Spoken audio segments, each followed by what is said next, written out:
అందరికీ వందనాలు. ఈరోజు బైబిల్ రీడింగ్లో 2వ సమూయేలు 15వ అధ్యాయము చదువుకుందాం.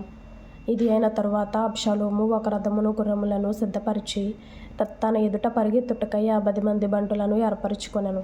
ఉదయంననే లేచి బయలుదేరి పట్టణము యొక్క గుమ్మపు మార్గమందు ఒక తట్టున నిలిచి రాజు చేత తీర్పు నొందుటకై వ్యాజ్యమాడు వారెవరైనను వచ్చి ఉండగా కనిపెట్టి వారిని పిలిచి, నీవు ఏ ఊరి వాడవని అడుగుచుండెను.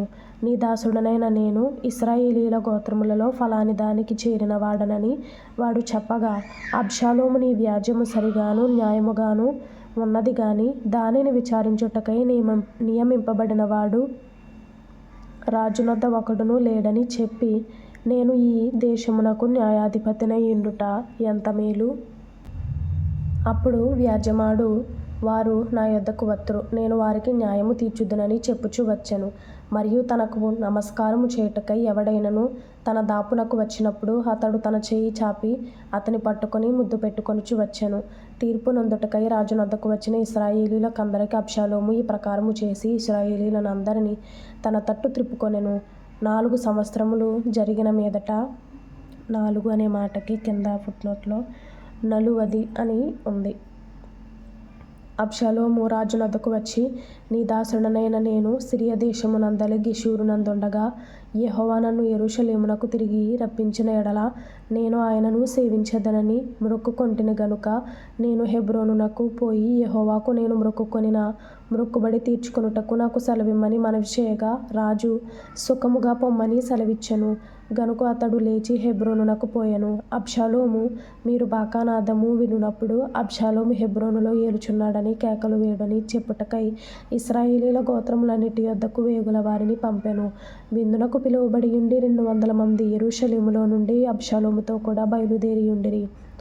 వీరు ఏమీయూ తెలియక యథార్థమైన మనసుతో వెళ్ళియుండిరి. మరియు బలి అర్పింపవలెనని యుండి అబ్షాలోము గిలోనీయుడైన అహీతోపెలు అను దావీదు యొక్క మంత్రిని గీలోనీయుడైన అహీతోపెలు అను దావీదు యొక్క మంత్రిని గీలో అను అతని ఊరు నుండి పిలిపించి ఉండెను. అబ్షాలోము దగ్గరకు వచ్చిన జనము మరి ఎక్కువగుట చేత కుట్ర బహు బలమాయెను. ఇశ్రాయేలీయులు అబ్షాలోము పక్షము వహించిరని దావీదునకు వర్తమానము రాగా దావీదు యెరూషలేమునందున్న తన సేవకులకందరికీ ఇలాగు ఆజ్ఞ ఇచ్చెను, అబ్షాలోము చేతిలో నుండి మనము తప్పించుకుని రక్షణ నొందలేము. మనము పారిపోదము రండి. అతడు హఠాత్తుగా వచ్చి మనలను పట్టుకొనకను మనకు కీడు చేయకను పట్టణమును కత్తివాత హతము చేయకను ఉండునట్లు మనము త్వరగా వెళ్ళిపోదము రండి. అందుకు రాజు సేవకులు ఇలాగు మనవి చేసిరి, చిత్తగించుము, నీ దాసులమైన మేము మా ఏలిన వాడవును రాజవునగు నీవు సెలవిచ్చినట్లు చేయుటకు సిద్ధముగానున్నాము. అప్పుడు రాజు నగరిని కనిపెట్టుటకై ఉపపత్నులకు 10 మందిని ఉంచిన మీదట తన ఇంటి వారిని అందరినీ వెంటబెట్టుకొని కాలినడకను బయలుదేరెను. రాజును అతని ఇంటి వారును బయలుదేరి బేత్మెర్హాకుకు వచ్చి బస చేసిరి. అతని సేవకులందరూ అతని ఇరుపార్శ్వముల నడిచిరి. కెరేతీయులందరూ పెలేతీయులందరూ గాతు నుండి వచ్చిన 600 మంది గిత్తీయులను రాజునకు ముందుగా నడుచుచుండిరి. రాజు గిత్తీయుడగు ఇత్తయిని కనుగొని, నీవు నివాస స్థలము కోరు పరదేశివై ఉన్నావు. నీవెందుకు మాతో కూడా వచ్చుచున్నావు? నీవు తిరిగిపోయి రాజున స్థలమున ఉండుము. నిన్ననే వచ్చిన నీకు ఎక్కడికి పోవుదుమో తెలియకయున్న మాతో కూడా ఈ తిరుగులాట ఎందుకు? నీవు తిరిగి నీ సహోదరులను తోడుకొని పొమ్ము. కృపా సత్యములు నీకు తోడుగా ఉండును గాక అని చెప్పగా, ఇత్తయి, నేను చచ్చినను బ్రతికినను యెహోవా జీవముతోడు, నా ఏలిన వాడవును రాజవునగు నీ జీవముతోడు ఏ స్థలమందు నా ఏలిన వాడవును రాజవునగు నీవుందువో ఆ స్థలమందే నీ దాసుడనైన నేనుందునని రాజుతో మనవి చేసెను. అందుకు దావీదు, అలాగైతే నీవు రావచ్చునని ఇత్తయితో సెలవిచ్చెను. గనుక గిత్తీయుడగు ఇత్తయియును అతని వారందరూ అతని కుటుంబీకులందరూ సాగిపోయిరి. వారు సాగిపోచుండగా జనులందరూ బహుగా ఏడ్చుచుండిరి. ఈ ప్రకారము వారందరూ రాజుతో కూడా కిద్రోను వాగు దాటి అరణ్య మార్గమున ప్రయాణమైపోయిరి. సాదోకును లేవీయులందరూ దేవుని నిబంధన మందసమును మోయిచు అతని యొద్ద ఉండిరి. వారు దేవుని మందసమును దింపగా అబ్యాతారు వచ్చి పట్టణము నుండి జనులందరూ దాటిపోవు వరకు నిలిచెను. అప్పుడు రాజు సాదోకును పిలిచి, దేవుని మందసమును పట్టణములోనికి తిరిగి తీసుకొని పొమ్ము. యెహోవా దృష్టికి నేను అనుగ్రహము పొందని ఎడల ఆయన నన్ను తిరిగి రప్పించి దానిని తన నివాస స్థానమును నాకు చూపించును. దానిని తన నివాస స్థానమును నాకు చూపించును. నీ యందు నాకు ఇష్టము లేదని ఆయన సెలవిచ్చిన ఎడల ఆయన చిత్తము నీ దృష్టికి అనుకూలమైనట్టు నా ఎడల జరిగించుమని నేను చెప్పుదనని పలికి యాజకుడైన సాదోకుతో ఇట్లనెను. సాదోకు, నీవు దీర్ఘదర్శివి కావా?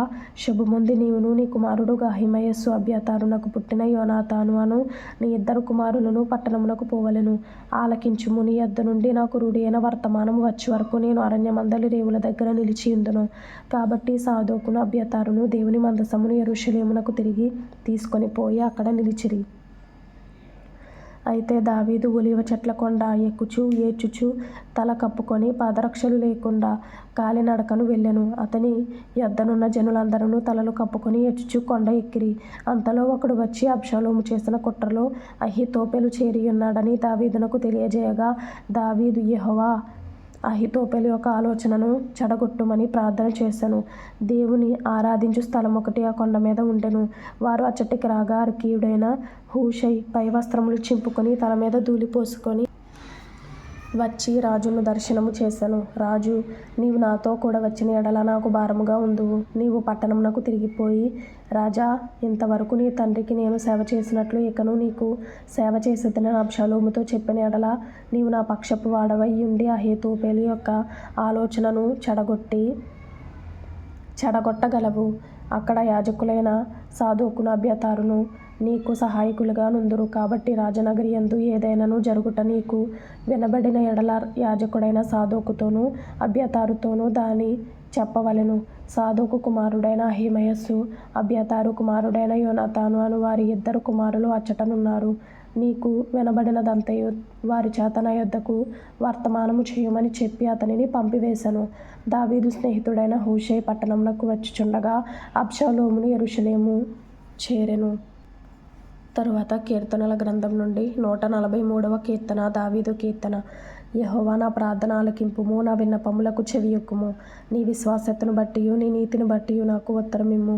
నీ సేవకునితో వ్యాజ్యమాడకుము. సజీవులలో ఒకడును నీ సన్నిధిని నీతిమంతుడుగా ఎంచబడడు. శత్రువులు నన్ను తరుముచున్నారు, వారు నా ప్రాణమును నేల పడగొట్టుచున్నారు.